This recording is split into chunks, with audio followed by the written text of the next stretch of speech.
Amartiologia. Você sabe o que é isso? Tudo bem a todos vocês ligados aqui comigo? Esse é o vídeo 1 da série Temas da Bíblia e vamos ver o que é isso.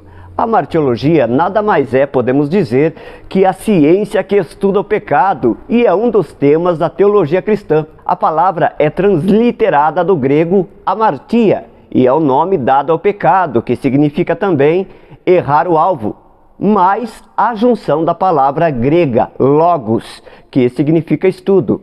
Assim nominamos a matéria em que se preocupa em estudar o pecado da humanidade. É muito polêmico falar sobre esse tema, pois o pecado pode ser relativo. Como assim relativo? Dependendo da interpretação e do que você tem por referência, embora o pecado só é pecado porque a Bíblia diz que é. A questão é que uma boa porcentagem dos denominados cristãos tem a interpretação do que é pecado, e essa interpretação é o fruto de a Bíblia, mais os dogmas, mais a tradição oral, mais o uso e costume, mais a doutrina interna da denominação, e é aí que as coisas vão ficando complicadas, porque o que é pecado para um pode não ser para o outro. Mas e para Deus, como é que fica? Mesmo que eu abandonasse o meu dogma, minha tradição oral e o uso e costume da minha denominação e o regimento interno que ela possui, ainda estaria com o seguinte dilema. Pois embora a Bíblia esteja dividida em um Novo e Velho Testamento, temos no Novo os Evangelhos e as Cartas dos Apóstolos, sem falar do livro de Atos dos Apóstolos, onde temos a narrativa de acontecimentos e uns bem peculiares, e não necessariamente uma doutrina. Sabemos que no Antigo Testamento temos algumas leis da Antiga Aliança, dada por desuso pelos apóstolos, dependendo da sua linha de interpretação.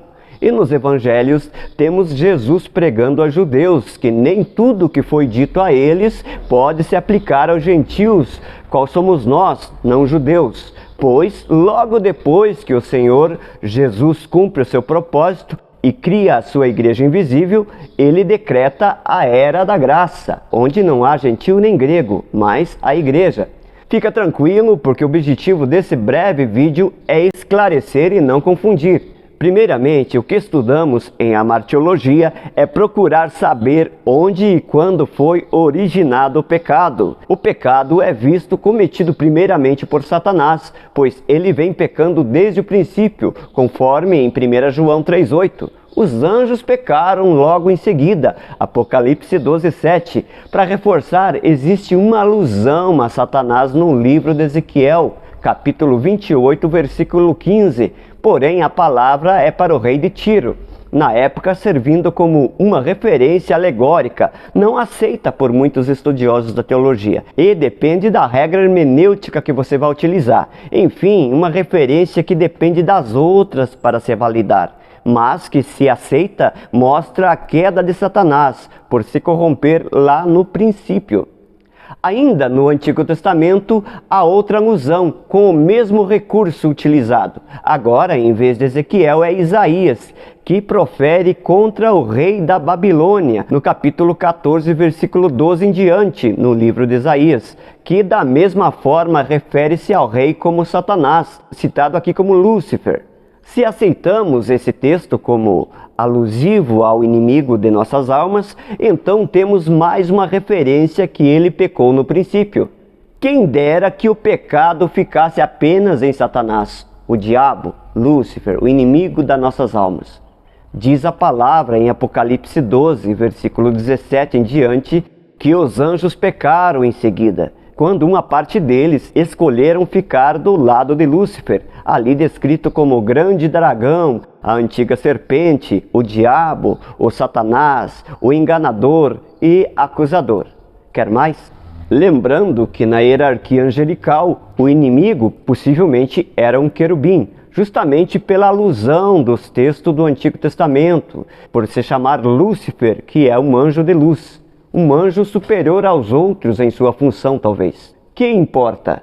Importa que somos feito menor que os anjos. Importa saber que toda a prudência é pouca. E então, como Satanás estava lançado na terra quando Deus criou o ser humano, tomando posse de uma serpente, possessando uma serpente, que por permissão de Deus e seus mistérios, Satanás enganou Eva com sua lábia, e a Eva enganada confundiu Adão, que pecou logo em seguida, desobedecendo a ordem explícita de Deus. E vocês já sabem de toda a história, que está no capítulo 3 de Gênesis. Como não bastasse, pecou Satanás, os anjos pecaram logo em seguida, o primeiro casal pecou e logo depois toda a humanidade, porque todos pecaram e estão destituídos da glória de Deus. Segundo a Epístola de Romanos, capítulo 3, versículo 23, sendo então que não há um justo sequer, justo por sua própria justiça, segundo Romanos 3, de 10 a 12. Além de que por um homem entrou o pecado no mundo e logo estendeu-se a todos, em Romanos 5,12. Por consequência, o salário do pecado é a morte, segundo Romanos 6,23. Mas o dom gratuito de Deus é a vida eterna por Cristo Jesus. Não faça como o diabo. Você sabe qual foi o pecado do diabo e o que levou à sua ruína? Se atentarmos para Ezequiel 28,15, Isaías 14,12, já temos a resposta.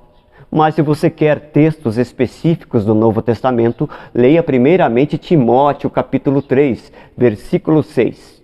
E a resposta é a soberba.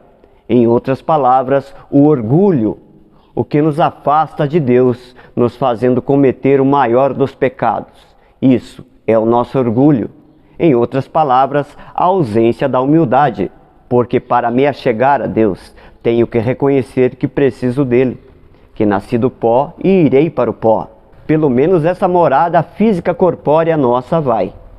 Temos que despir de nosso orgulho para que humildemente reconheçamos que todos nós temos pecados e que seremos julgados por ele, mas que o plano de Deus não é condenarmos, como muitos apregoam, mas Deus quer nos perdoar e recebermos como filhos justificados em Cristo. Mas mesmo que isso seja uma dádiva de Deus, Ele não nos obriga. O presente está diante de nós, mas temos que recebê-lo. Para a sua dúvida ficada lá no início do vídeo sobre o que é pecado ou não, vou te ajudar, citando um texto da Bíblia. E esse é a chave, uma vez que todo o pecado começa no nosso pensamento, assim como começou naquele inimigo das nossas almas. Quanto ao mais, irmãos, tudo que é verdadeiro, tudo que é honesto, tudo que é justo, tudo que é puro, tudo que é amável, tudo que é de boa fama, se há alguma virtude, se há algum louvor, nisso ocupe a sua mente. Palavras do apóstolo Paulo na Epístola aos Filipenses, capítulo 4, versículo 8. E aqui eu posso até colocar um ditado como verdadeiro: mente vazia, oficina do diabo. Ocupe a sua mente com as coisas de Deus, meditando sempre no que ouviu e aprendeu. Certamente estará evitando o pecado, se esta é a sua vontade. Um grande abraço e até o próximo vídeo. Nos ajude compartilhando, curtindo, comentando e seguindo essa página, se assim o desejar. Deus vos abençoe.